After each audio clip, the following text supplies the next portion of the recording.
Hi guys, it's Kimberly Martinson. I'm recording in my dining room and my toddler son Stellan is here. He really wanted to be in this video. Can you say hi? Can you say hi? Okay.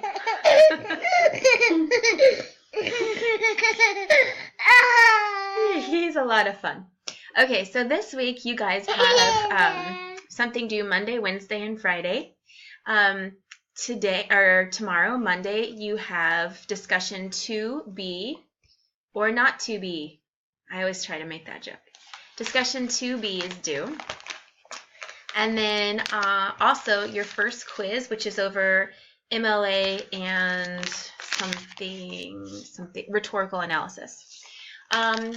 Wednesday, Halloween, somewhere you need to fit in doing the readings for the unit, which we're in or module 3.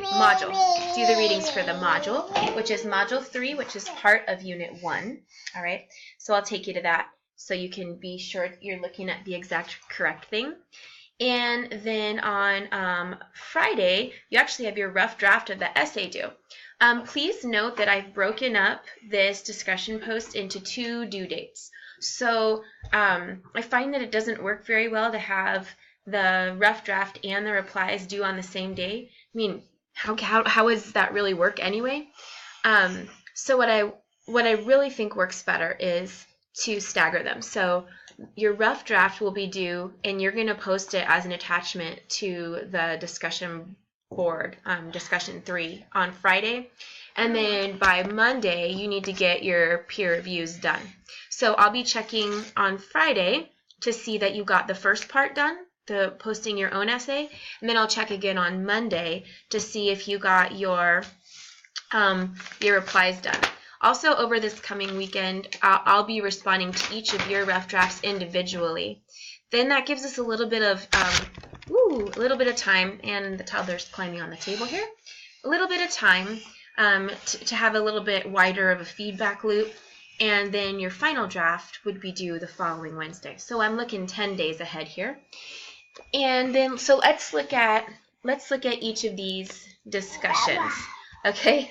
One thing I want to draw your attention to as we get there is that each discussion board instruction tells you to do a certain number of replies. If you don't do the minimum number or the minimum word count of replies, then you don't get all of the points. All right, so like on 2A, it says first post is 150 words. Your replies, 3 replies of about 100 words each. So if you lost a few points in discussion 2A, it's probably because you didn't write enough replies. So basically the way I scored it was 10 points for your original post and then 5 points for each response. And that was straightforward how I did it.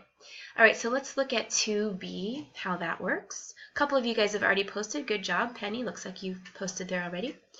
Okay, so first post is about 300 words. You're going to post the text you want to analyze, and you can either post the entire thing or a link to it. Either way is fine. And then you're going to briefly describe the rhetorical situation and the appeals. So this is material that can definitely go into your essay, like certainly the ideas can, because this is kind of like a brainstorm and a pre-write for your essay. Then you're going to post 3 responses, 50 to 100 words each. So make sure you do all of that to get all the points. That's that. And then just skipping down to later in the week, you'll see that the peer review it's actually not locked until Monday at midnight. And then that gives you time to get those replies in by Monday. So your replies are your peer reviews. When you're doing that, sweetie, can you plug my computer in? The baby just unplugged it. Make sure that you are using the feedback guidelines here. You're going to look at content, organization, and MLA and grammar. All right, now let me take you to, that's the discussion, so let me show you where the readings would be. If you're following along in the checklist or in the course schedule, then it should link you directly to these. So however you get there is fine. As with many things in the web, there's multiple ways to get there. So I'm going to click on Unit 1, Module 3. And then you just need to read this document called Module 3 and any of the links inside of it. All right. There's kind of a lot of links, but they are short. The text you'll actually read is short. And that's your only assignment for Wednesday.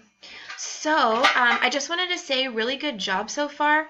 I enjoyed reading your description of what analyzing text rhetorically is. And I also enjoy getting your emails. If you guys have any questions at any time, feel free to email me. So I do have a day job, and it may be like later in the evening that I get back to you, but I definitely will get back to you. Last thing is I'm going to post a list of places you could get sources from for the essay. I'm so sorry.